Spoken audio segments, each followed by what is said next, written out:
ایک محاورہ جو اردو میں عام ہے کہ رات بھیگ گئی.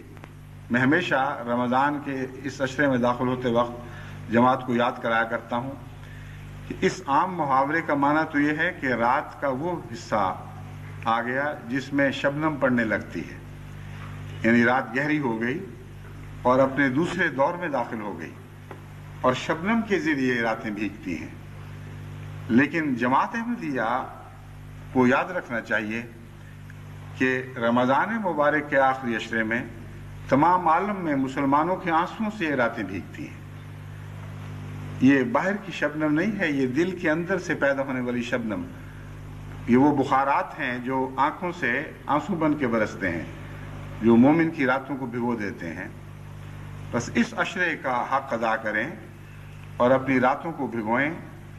اور چونکہ تہجد کی دعا کا حضرت کی نماز کا حضرت اقدس محمد رسول اللہ صلی اللہ علیہ وآلہ وسلم کے مقام محمود سے گہرا تعلق ہے، اس لیے خصوصیت سے ان راتوں میں غبس و مقام محمودہ کی دعا کیا کریں. اور اس کے علاوہ بھی حمد کے ساتھ درود شریف کثرت سے سوچ کر اور غور و فکر کے ساتھ ادا کریں.